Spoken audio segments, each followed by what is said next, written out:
Hello students, आज जो मैं टॉपिक डिस्कस करने जा रहा हूँ वो है the accounting equation. Accounting equation होता क्या है? अकाउंटिंग इक्वेशन जो है उसको अगर हम ये शो करें वो है assets is equal to liabilities plus owners equity. यानी एसेट्स जो है वो इक्वल है किस चीज़ के? लाइबिलिटीज़ और ओनर इक्विटी के सम के बराबर है। तो एसेट्स हमने पहले डिस्कस किया। एसेट्स वो है वो रिसोर्सेज, इकोनॉमिक रिसोर्सेज जो एंटिटी ओन करती है, जिससे वो एक्सपेक्ट करती है कि कोई इकोनॉमिक बेनिफिट जो है वो उनको फ्यूचर में इनफ्लो करेगा या डराइव करेंगे उससे। उसकी एग्जांपल्स बिल्डिंग, लैंड, कैश, बेशुमार फर्नीचर वगैरह, ये सारी एसेट्स की एग्जांपल है। इसी तरह लाइबिलिटीज़ हमने देखी कि लाइबिलिटीज़ वो है जिससे एंटिटी जो है वो ऑर्गेनाइजेशन एक्सपेक्ट करती है कि इकोनॉमिक आउटफ्लो होगा, फाइनेंशियल रिसोर्सेज आउटफ्लो होंगे ऑर्गेनाइजेशन से। तो उसकी एग्जांपल्स जैसे हमने पढ़ा अकाउंट पेबल है, और इसके अलावा कोई लोन वगैरह लिया है, उस वो लोन जो है वो ऑर्गेनाइजेशन के लिए लाइबिलिटीज़ है। इसी तरह ऑनर्स इक्विटी है। एंड ऑनर्स इक्विटी जो है वो ऑनर्स का क्लेम है over the assets of the firm. तो ये है accounting equation, asset is equal to liabilities plus owners equity. Assets जो है वो इकोनॉमिक रिसोर्सेज है, और ओनर्स इक्विटी जो है वो क्लेम्स टू इकोनॉमिक रिसोर्सेज है। एक अकाउंटिंग इक्वेशन में देखा जाए तो ऑर्गेनाइजेशन के पास रिसोर्सेज होते हैं, ठीक है। वो रिसोर्सेज जो है वो यूज़ होते हैं बिज़नेस में। फॉर एग्जांपल एसेट्स रिसोर्सेज हैं, और वो किस लिए इस्तेमाल होते हैं? वो बिज़नेस में इस्तेमाल होते हैं। और फिर उसके सोर्सेज क्या हैं? एसेट्स के सोर्सेज, वो सोर्सेज जो है वो रिसोर्सेज कहाँ से मिलते हैं? ये एसेट्स या तो ओनर ख़ुद जो है उसके पास सफिशेंट फंड्स वगैरह होते हैं, वो ख़ुद अपने रिसोर्सेज से वो एसेट्स वगैरह परचेज़ करता है। For example land, building, vehicle, ये अगर उसके पास ख़ुद रिसोर्सेज होंगे तो उससे वो एसेट परचेज़ कर सकेगा। अगर नहीं होगी रिसोर्सेज तो तब उसके पास, ओनर के पास दूसरा ऑप्शन है लाइबिलिटीज़। बैंक से लोन लेके या किसी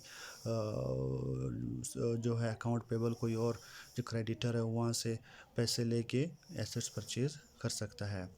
तो resources is equal to sources, ये अकाउंटिंग इक्वेशन का अगर अदर वर्ड्स में हम एक्सप्लेन करें तो resources is equal to sources.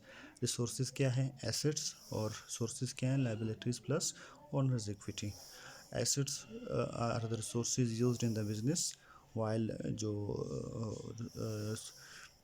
जो सोर्सेज है वो है resources supplied by creditors and owners. यानी वो रिसोर्सेज जो सप्लाई किसने की है?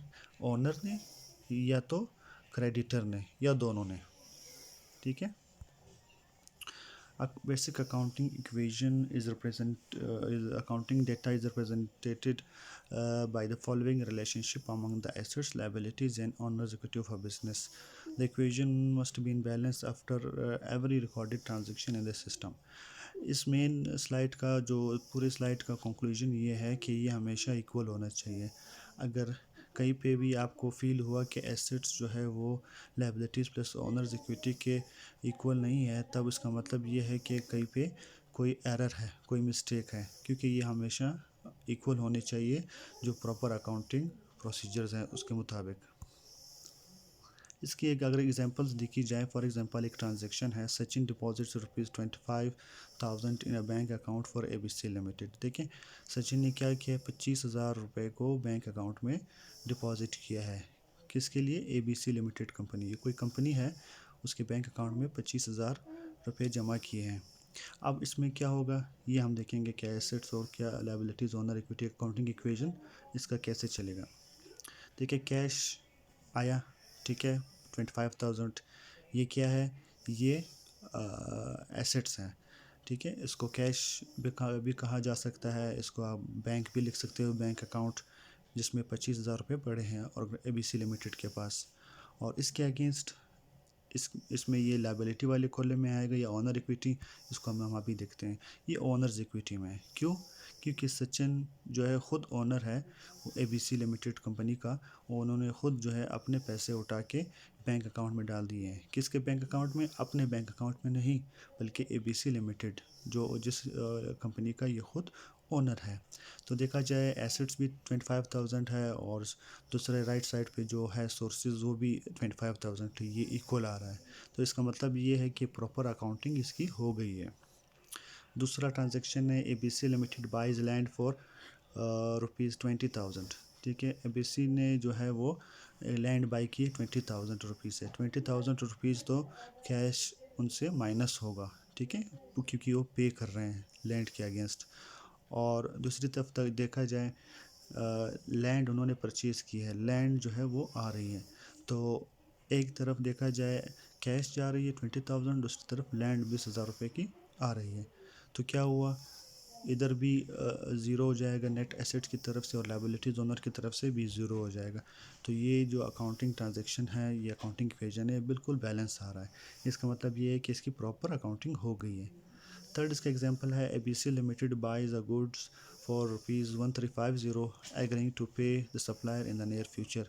यानी ABC लिमिटेड जो है वो गुड्स परचेज़ कर रहा है, ठीक है, अमाउंटिंग ₹1350 और एग्रीमेंट टू इनके दरमियान हुआ है कि सप्लायर के साथ कि वो फ्यूचर में इसकी पेमेंट करेगा। देखिए इसको खुद अब नज़र लगाए कि गुड्स उन्होंने परचेज़ किए हैं 1350 के, तो गुड्स जो है वो एसेट्स की कैटेगरी में आ जाएंगे। और दूसरी तरफ जो है वो जो लाइबिलिटी है वो इंक्रीज़ होगी 1350 से, क्योंकि जो सप्लायर है वो क्रेडिटर है, वो अकाउंट पेबल है, वो लाइबिलिटीज़ की कैटेगरी में आता है। और इसके बाद जो एग्जांपल है वो है कि ABC limited paid wages ₹2125, rent 800, utilities 450 and miscellaneous ₹2750। अभी देखा जाए ये सारे जो है ये एक्सपेंसेस आ रहे हैं, ये एक्सपेंसेस जो है टोटल इसका सम करके वो एक्सपेंसेस माइनस हो जाएंगे, ठीक है, और एक्सपेंसेस जो है वो प्लस हो जाएंगे। और इसके अलावा जो वो है कैश जो है इसके अगेंस्ट जो है वो माइनस हो जाएगा। देखिए कैश माइनस हो रहा है और एक्सपेंसेस जो है ये एक्सपेंसेस ऑनर इक्विटी से माइनस हो रहे हैं। तो इसका मतलब ये हुआ कि दोनों साइड इक्वल है, दोनों साइड पे जो है डिडक्शन हो रही है, एसेट्स भी कम हो रहे हैं और ऑनर्स इक्विटी भी कम हो रही है। तो इससे क्या हुआ कि टोटल दोनों साइड्स इक्वल रहे और प्रॉपर अकाउंटिंग इसकी हो गई है। अदर एग्जांपल इसका ये है कि ABC limited pays ₹950 to creditors on account. ABC limited ने 950 रुपये क्रेडिटर्स को ऑन अकाउंट पे कर दिए। यानी इसका मतलब ये जब क्रेडिटर्स को उन्होंने पे किए, उसका मतलब ये है कि जो जिन्होंने फर्म को कुछ प्रोवाइड किया था उसके अगेंस्ट ABC लिमिटेड ने पेमेंट करनी थी लेकिन नहीं की थी, तो उसके अगेंस्ट अभी उन्होंने 950 रुपीज़ की पेमेंट की है। तो क्या होगा, एक तो आप खुद सोचिए कि जब पेमेंट की है तो कैश जो है 950 से माइनस हो जाएगा, एसेट्स कम हो जाएंगे। इसी तरह जो क्रेडिटर्स है, लाइबिलिटीज़ है, वो भी जो है 950 से कम हो जाएंगे, तभी ये दोनों इक्वल रहेंगे। देखिए सर, दोनों साइड इसके इक्वल हो गए हैं। अनदर एग्जांपल इसका ये है कि सचिन ने विड्रॉ किए 2,000 रुपीज़ इन कैश। सचिन ने ड्राइंग्स की है, ठीक है, ड्राइंग जब की है तो कैश जो है एसेट्स कम हो रहे हैं, 2,000 रुपीज़ से वो माइनस में आएगा एसेट्स के साइड पे, और उसके अलावा ऑनर्स इक्विटी जो है वो 2,000 जो है वो कम हो जाएगी। अब देखा जाए ओवरऑल जो समरी है वो ये है कि कैश ओवरऑल 6,700 है एसेट्स की तरफ, परचेजेस 550, लैंड 20,000। और दूसरी तरफ देखा जाए अकाउंट पेबल 400 है और उसके अलावा सचिन का कैपिटल 25,000, ड्राइंग्स जो है वो इसकी ड्राइंग्स माइनस 2,000 है, फीस जो अर्न की है वो 7,500, वेजेस, रेंट, कमीशन, यानी जो भी एक्सपेंसेस उन्होंने किए हैं वो ऑनर्स इक्विटी से माइनस हो रहे हैं, जो रेवेन्यू आ रहे हैं वो उसमें ऑनर्स इक्विटी में प्लस हो रहे हैं, ठीक है। उसके अलावा अगर कोई एसेट इनके पास आ रहा है ABC लिमिटेड के पास तो वो एसेट साइड में शो हो रहा है। और इसके अलावा जो लाइबिलिटीज़ थी वो तो पहले ज़्यादा थी लेकिन बाद में उन्होंने कुछ पेमेंट कर दी क्रेडिटर को, तो जो रह गई है वो 400 है। ओवरऑल देखा जाए दोनों साइड जो है इसका टोटल अगर किया जाए तो दोनों साइड इसके इक्वल रहेंगे। तो ये था हमारा आज का topic accounting equation. Accounting equation को ब्रीफली समराइज़ किया जाए तो वो ये है कि एसेट्स हमेशा ओनर्स इक्विटी और लायबिलिटीज़ के सम के इक्वल होनी चाहिए और हर ट्रांजैक्शन का इम्पैक्ट इसी तरह होगा फाइनेंशियल स्टेटमेंट्स पे।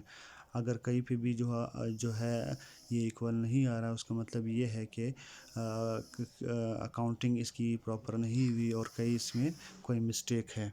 तो ये था मेरा आज का टॉपिक। प्लीज़ जो है मेरा वीडियो लाइक करें और चैनल को सब्सक्राइब करें। Thank you so much.